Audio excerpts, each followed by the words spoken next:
bersama-sama dalam kitab Kudus Perjanjian Lama, kitab Kejadian pasal 1 ayat 1 sampai ayatnya yang kelima. Kitab Kejadian pasal 1 ayatnya yang pertama sampai ayatnya yang kelima.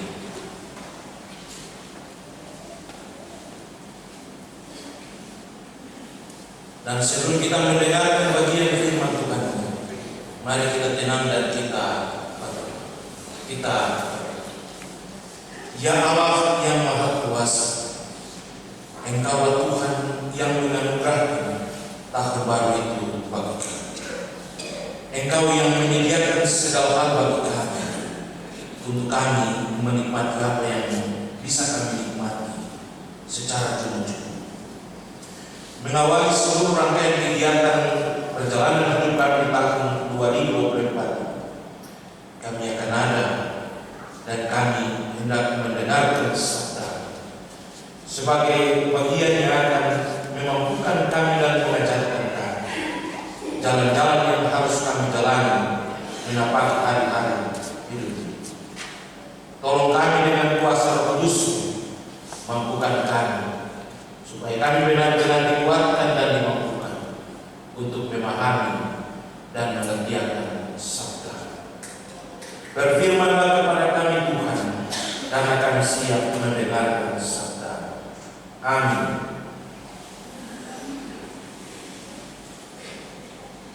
Kejadian pasal 1 ayatnya yang pertama sampai ayatnya yang kelima.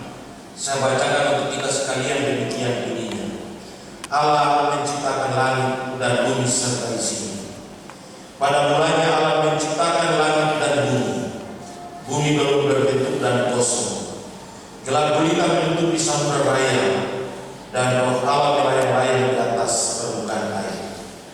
Berfirmanlah Allah, jadilah terang, lalu terang itu jadi. Allah melihat bahwa terang itu baik, lalu dipisahkan nyala terang itu dan dari gelap, dan Allah menamai terang itu siang dan gelap itu malam. Jadilah petang dan jadilah pagi. Itulah hari pertama. Demikian firman Tuhan. Yang berbahagia kita semua yang mendengarkan firman Tuhan dan mau melakukannya di tengah-tengah hidup kita hari lepas hari. Mengawali seluruh rangkaian tanggung jawab pelayanan dan perjalanan kehidupan kita di tahun yang baru ini. Firman Tuhan bagi kita di hari ini, Kejadian pasal 1 ayat 1 sampai 5, memberi sebuah catatan tema untuk menjadi perenungan kita bersama dalam menapaki tahun yang baru dengan catatan tema Pencipta Pokok Pemberdayaan. DKI Tanah Papua telah mencanangkan tahun 2024 dengan tema tahun pemberdayaan. Artinya bahwa kemarin kita dalam sebuah proses perubahan dan pembaharuan, maka tahun ini kita berjalan dalam tahun pemberdayaan. Selamat memasuki tahun baru, tahun 2024, tahun yang dianugerahkan Tuhan bagi kita sekalian. Tentu kita sekalian bahagia, bangga, dan senang dengan kesempatan diberikan oleh Tuhan untuk melangkah dan melakukan segala hal di tahun 2024. Tentu kita semua memiliki prinsip dan rasa sukacita tersendiri ketika kita ada dalam menjalani proses pergumulan dan tanggung jawab yang kita jalani di tahun 2024. Kita datang dengan syukur yang tak terhingga karena ternyata Tuhan masih menolong dan menuntun kita. Kita datang dengan sebuah pengharapan dan syukur yang baik dan luar biasa di hati kita, karena harapan kita mengawali sesuatu dengan baik, maka mengakhiri sesuatu pun pasti dengan baik. Mengawali sesuatu dengan baik bersama Tuhan, maka mengakhiri sesuatu juga pasti baik, karena Tuhan ada dan mau berjalan bersama. Kita tentu mengharapkan topangan dan penyertaan Tuhan tetap menjadi bagian hidup kita ketika kita ada dan kita hidup dalam sebuah kehidupan yang harus kita jalani. Dan itulah sebuah proses yang harus kita nikmati ketika kita bersadar dan menjalani proses kehidupan di tahun yang baru. Tadi saya sengaja dengan majelis, seandainya saya ini orang yang paling kaya, tanggal 31 saya bilang begini, besok kita tahun baru, kalau siapa datang saya kasih uang 1 juta per orang, pasti semua orang datang karena mati uang 1 juta. Tapi karena tidak ada janji-janji, jadi orang tidak datang banyak-banyak seperti kemarin 1.000 lebih, umumkan 1.100 lebih, tapi kenyataannya itu sekitar 1.500-an orang. Kita ada dalam perjalanan pertama di tahun 2024, dan bacaan kita hari ini juga mengungkapkan bahwa ketika Tuhan menjadikan segala sesuatu itu baik, terutama terang dan gelap, dan Dia menamakan terang itu siang dan gelap itu malam, maka Dia bilang itulah hari pertama. Dan hari pertama kita ada dalam sebuah syukur yang kita naikkan kepada Tuhan di hati. Oleh sebab itu, dari bacaan kita hari ini saya mengajak kita semua supaya kita memperhatikan bersama-sama Kejadian pasal 1 ayat 1 sampai 5. Di sini kita mendapati ada 3 hal penting yang terungkap dalam kitab Kejadian pasal 1. Yang pertama, kita memahami tentang keberadaan Allah itu. Dalam catatan Alkitab ini mencatat bahwa Allah pada mulanya Dia adalah Allah. Dia yang awal telah ada sebelum ada kehidupan di bumi. Dia telah ada di atas dunia dan berjalan dalam sebuah perjalanan sejarah yang panjang. Ia bukan bagian dari dunia ini atau dari alam semesta. Ia bukan bagian dari apa-apanya, namun Ia menciptakan langit dan bumi dan segala isinya, karena Dia yang berkuasa dan Dia yang menentukan segala sesuatu di tengah-tengah dunia yang kita nikmati. Itu berarti bahwa ketika kita ada dan kita memahami tentang siapa itu Allah, kita harus jujur bahwa kita ini penikmat luar biasa. Kita menikmati segala sesuatu yang tidak pernah kita buat, tapi kesombongan dan keinginan kita melebihi apa yang Tuhan buat di tengah-tengah hidup ini. Bayangkan Dia bilang, pada mulanya Allah menciptakan langit dan bumi. Bumi belum berbentuk dan kosong, gelap gulita menutupi samudera raya, dan roh Allah yang melayang-layang di atas permukaan air. Itu berarti bahwa tidak ada sesuatu yang bisa kita pijaki, tidak ada sesuatu yang bisa kita nikmati, tidak ada sesuatu yang bisa menjadi sebuah hal yang menyenangkan hati kita. Tapi keberadaan Allah menunjukkan sebuah identitas yang luar biasa, di mana Ia menjadikan semuanya. Ia bukan bagian dari dunia ini, tapi Ia menciptakan langit dan bumi serta segala isinya. Pertanyaannya, Tuhan ciptakan semua itu untuk apa? Apakah Tuhan ciptakan supaya orang akan berkata bahwa Dia hebat dan Dia jago? Tidak. Tuhan menciptakan segala sesuatu dan Dia membuat semuanya ada dengan sebuah keinginan. Dia menciptakan untuk kita semua makhluk yang ada di dunia menikmati apa yang Dia ciptakan. Kemudian yang kedua, keberadaan bumi dilukiskan dalam bagian Alkitab. Dikatakan bahwa bumi belum berbentuk, ia kosong, gelap gulita menutupinya.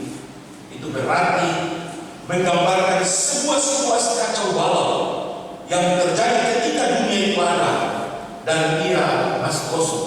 Tidak ada sesuatu yang dapat menikmati apa yang ada karena kacau balau. Kita mau menikmati bagaimana kalau ada kacau balau, pasti masing-masing cari jalan di sudutnya untuk menikmati apa yang bisa dinikmati.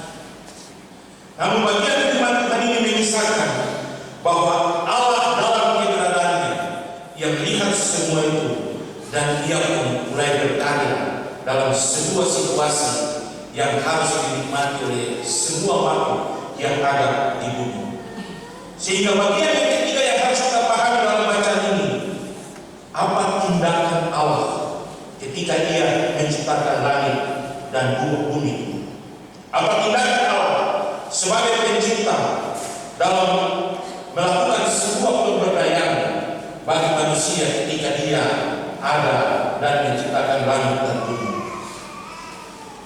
Yang pertama dalam tindakan Allah dikatakan dengan firman Allah menciptakan terang.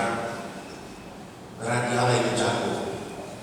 Orang biasa bilang orang pintar dong baca, belum bikin setepat langsung mujizat terjadi. Lalu dengan firman itu Allah mulai menciptakan terang itu. Yang kedua, dengan firman dan dalam penciptaan Allah, Ia tidak berjuang, Ia tidak berjeri lelah, Ia tidak berbulat, tetapi hanya Ia berkata-kata, karena Dia itu berkuasa dan Dia yang menentukan segala sesuatu. Itu berarti bahwa Tuhan memiliki peran yang sangat penting dalam sebuah proses penciptaan. Ia tidak keluar keringat, Ia tidak pegang parang atau kapak atau sesuatu yang mulai menggerakkan segala hal, membuat sesuatu, tetapi dengan firman-Nya Ia melakukan segala pekerjaan itu. Yang ketiga, dalam pekerjaan Allah terlihat mujizat dan keajaiban, sebab Ia menciptakan dan yang tidak ada menjadi ada. Ia menciptakan itu dan semuanya menjadi baru. Karena dalam ciptaan itu Dia katakan, aku melihat semuanya baik, maka jadilah petang, jadilah petang, dan jadilah sesuatu yang bisa menciptakan segala sesuatu yang menjadi bagian dari kehidupan yang harus dinikmati. Itulah sebabnya ketika dalam penciptaan itu Tuhan benar-benar menunjukkan sebuah mujizat yang luar biasa. Karena dalam bacaan ini dikatakan bumi belum berbentuk, kacau bau yang gulita ada di tengah-tengahnya. Tapi supaya ada kehidupan dan ada sesuatu yang bisa dinikmati, yang memisahkan gelap itu, yang memisahkan terang itu, dan yang bilang yang terang itu siang, yang gelap itu malam. Tapi sekarang ini dunia semakin canggih, gelap juga tidak ada artinya. Gelap itu aktivitas dan siang pun ada aktivitas. Kemudian yang keempat, dengan menciptakan terang sebagai ciptaan yang pertama, Allah menunjukkan kepentingan terang bagi bumi. Karena terang adalah syarat mutlak untuk semua atau segala makhluk dan segala macam kehidupan. Sebab tanpa terang tidak ada kehidupan. Kalau malam tidur sudah kaget jam 1 malam, balisa kiri kanan, pagi ini lama sekali kan? Karena kita tidak bisa berbuat apa-apa di dalam kegelapan ini. Yang menjadikan terang sebagai bukti bahwa kepentingan yang Tuhan ciptakan dan siapkan bagi manusia adalah terang itu.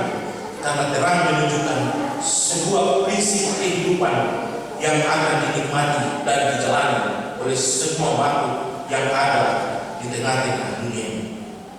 Dan yang terakhir, dengan memisahkan terang dari gelap, Allah menetapkan waktu siang dan malam dan selanjutnya.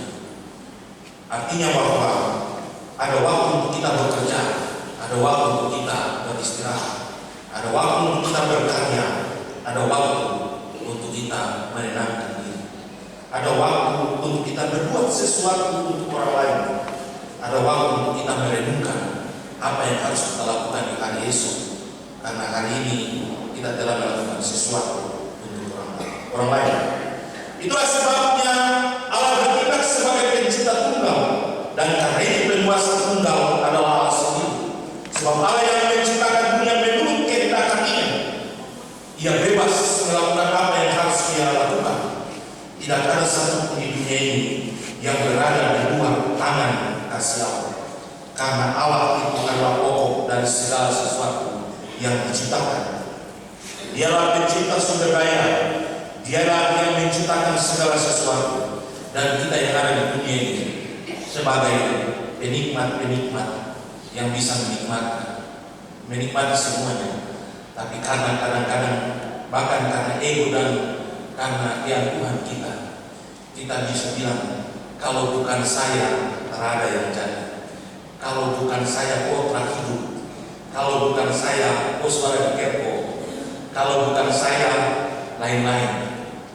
Padahal hari ini Tuhan mau bilang untuk kita, kalau bukan dia terada yang datang masuk gereja kali ini, kalau bukan dia terada yang pegang petasan bakar sampai hancur-hancuran tadi malam, kalau bukan dia betul terbangun pagi-pagi lalu kita mengucap syukur, karena dia pokok dari segala hal, menciptakan dan menyediakan segala sesuatu dengan luar biasa.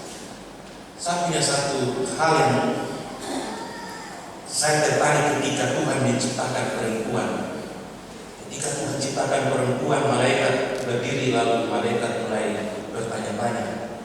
Lalu malaikat bilang, Tuhan, istirahat saudara, mulai latih, semua malam. Tuhan bilang, terada ini ciptaan favorit saya, jadi biar saya selesaikan. Lalu malaikat dia bilang, tapi macam dia ratu bukan? Tuhan bilang, jangan kau lihat dia punya muka macam kelihatan rapuh, tapi dia memiliki kekuatan yang luar biasa. Malaikat bilang, Tuhan benarkah dia punya kekuatan yang luar biasa? Dia bisa merayu. Tuhan bilang, bukan saja bisa merayu, tapi dia juga pintar bernegosiasi. Lalu malaikat bilang, tapi macam dia dari mata kan? Tuhan bilang, ini bukan air mata kesusahan, tapi ini air mata kebahagiaan. Karena seorang perempuan bisa menyimpan kesedihan, seorang perempuan bisa menangis kalau orang lain bahagia, seorang perempuan bisa bekerja 8 jam tanpa henti, dan seorang perempuan dia kuat walaupun kelihatan rapuh. Dia melebihi kekuatan yang dimiliki oleh laki-laki. Lalu Tuhan bilang, cuma satu saja yang kurang dari perempuan. Lalu malaikat tanya, apa itu Tuhan? Yang kurang dari perempuan itu, ketika aku menciptakannya, dia sibuk dan dia melakukan apa yang bisa dia kerjakan. Yang dia lupa itu, dia itu berharga di dunia ini. Bapak ibu-ibu, kamu berharga di Tuhan untuk di mata Tuhan. Baru kamu terbangga kan? Kita harus bangga bahwa Tuhan memberi sesuatu yang lebih berharga bagi kita. Itu tentang soal perempuan laki-laki kamu jadi diri hati. Kamu punya juga ada. Karena Tuhan menciptakan segala sesuatu dengan kekuatan kebebasan. Dia memberikan setiap orang punya mujizat yang bisa dia ciptakan di tengah-tengah hidup ini. Tinggal bagaimana dia bilang, mari kita memainkan peran kita dalam segala sesuatu yang bisa kita lakukan di tengah-tengah hidup ini. Hari ini, Kotonada dan menjalani proses kehidupan di tanggal 1 Januari, tanggal yang penuh dengan sukacita, karena kita diberikan anugerah yang besar dari Allah dengan cuma-cuma. Tidak kita beli dengan uang yang banyak. Tidak kita gadaikan apa yang bisa kita lakukan untuk kita mendapatkan hari ini. Tuhan hanya memberi nafas kehidupan, buka kita punya mata pagi-pagi, lalu kita menyanyi terang matahari telah menyinari segala negeri, lalu kita bersyukur karena hari ini juga kita masih hidup. Dan bagian firman Tuhan ini mengingatkan kita, ketika kita melangkah dalam menjalani proses kehidupan di tahun yang baru, kita harus menyadari bahwa firman Tuhan itu sangat penting. Sehingga dari firman Tuhan ini, karena Tuhan itu pokok segala-galanya, ada pernyataan bilang begini, siapapun yang melangkah di tahun ini di dalam nama Tuhan, maka ia memilih untuk tetap berjalan dalam aman dan ketenangan. Kita selalu menyanyi lagu, kalau ku cari damai hanya ku dapat dalam Yesus, kalau ku cari ketenangan hanya ku temui di dalam Yesus. Tapi ketika kita melangkah, Yesus ada di belakang kita, dan kita yang lebih menonjol di depan segala-galanya. Itulah sebabnya firman Tuhan ini mengajak orang semua, ketika kita melangkah di tahun ini, melangkah dengan nama Tuhan, maka kita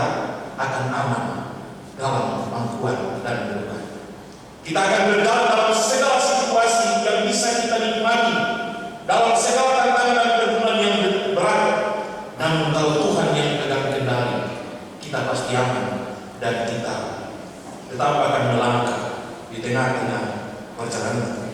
Dan sebaliknya, setiap orang yang melangkah di luar Yesus, tentu dia akan ada dalam sebuah situasi yang sulit. Sebab Yesus sendiri bilang, Ia adalah hidup, dan itu Ia adalah kehidupan dan terang bagi semua umat manusia. Yohanes 1 ayat 4. Di dalam Dia ada hidup, dan hidup itu adalah terang manusia. Berarti kalau di jalan di luar Yesus berarti bukan kehidupan, kan? Berjalan di luar Tuhan berarti bukan kehidupan, karena kegelapan yang ada pada kita. Seperti orang bilang, berjalan sama dengan mayat, berjalan saja. Berjalan tapi tidak tahu otak dan pikiran itu ada di mana, karena jalan kaki melangkah sesuai kau pergi di mana, tabrak terus, karena kita ada di luar Tuhan. Kemudian, siapapun yang melangkah dalam Tuhan, dia akan melangkah dalam rencana Allah, dalam segala hal yang kita jalani. Ingat, kitab Amsal dia bilang begini, manusia memikir-mikir jalannya, tapi Tuhan yang menentukan arah langkahnya. Segala perbuatan dan tindakan kita, kalau di luar daripada Tuhan, maka tidak ada arti. Oleh sebab itu, ketika kita melangkah di dalam Tuhan, Tuhan juga mengatur rencana dan kerja kita di tengah-tengah pergumulan dan perjuangan macam ini. Semalam saya bilang begini, tantangan pertama di tahun 2024, kita akan baku benci, kita akan baku iri hati, kita akan baku marah, dan mungkin kita akan meninggalkan tanggung jawab kita karena tidak senang, karena ada yang berhasil, ada yang tidak berhasil, ada yang tetap mempertahankan jati dirinya, dan ada yang tertinggal karena kita akan masuk dunia politik. Walaupun berjalan dalam tantangan dan hidup itu, kalau berjalan bersama Allah, ketika menang, syukur, ketika kalah, terima kasih Tuhan, karena ini bukan saatnya aku ada di situ. Kalau kita berjalan dengan Tuhan, tapi kalau kita berjalan dengan hal yang lain, menangis itu percuma, menyesal tak guna. Oleh sebab itu Bapak Ibu, melangkah di tahun 2024 ini, marilah kita melangkah dengan Allah. Yang pertama, karena kita menikmati kasih karunia Allah. Yang kedua, Allah akan turut bekerja bersama-sama dengan kita, mendatangkan kebaikan yang memberitahu dia dalam kehidupan kita. Maka dia turut bekerja. Kalau di luar Allah dia bilang, ngapain saya kerja susah-susah saja, baru tidak ada artinya. Tapi kalau ada di dalam dia, maka dia turut bekerja bersama-sama dengan kita untuk melakukan segala sesuatu. Allah sanggup memberdayakan kita. Allah sanggup membuat kita melakukan hal-hal yang luar biasa di tengah-tengah hidup ini. Yang penting pakai dia terus. Pakai dia terus di tengah-tengah pekerjaan ini, maka kita akan ada dan melakukan yang luar biasa. Satu kata bijak dia bilang begini, seorang pahlawan tidak pernah mengharapkan kedekatan, tapi seorang pahlawan hanya berdiri jauh melihat dan memperhatikan. Ternyata dia pernah berbuat sesuatu yang baik untuk orang banyak.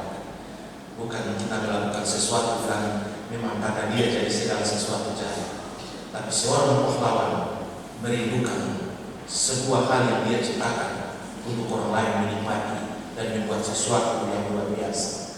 Karena Nabi Tuhan sendiri ada menyanjungnya. Karena Tuhan dia bilang begini, saatnya akan tiba bahwa kamu akan disanjung seperti Bapa juga menyanjung aku karena ketaatan dan kesetiaanku melakukan apa yang diperintahkan kepada aku. Oleh sebab itu, selamat tahun baru, selamat menikmati anugerah yang luar biasa yang Tuhan kasih. Selamat menjalani proses kehidupan yang panjang di tahun 2024. Kalau hari ini kita melangkah dalam Tuhan, maka dalam nama Tuhan kita akan menikmati segala hal bersama-sama dan berjalan di tengah-tengah hidup yang penuh dengan pergumulan dan tantangan. Tuhan memberkati kita. Amin. Jemaat yang diberkati Tuhan, ibadah kita akan selesai dan kita akan pulang melangkah dalam sebuah kehidupan baru tahun 2024. Tangan Tuhan akan pegang kita terus dalam seluruh perjalanan dan tanggung jawab kita tercapai. Oleh karenanya, jalanilah tahun baru dalam kepenuhan berkat. Terimalah berkat Tuhan. Anugerah Tuhan Yesus Kristus, kasih Allah dalam persekutuan dengan Roh Kudus, menyertai saudara-saudara sekarang sampai selama-lamanya. Amin.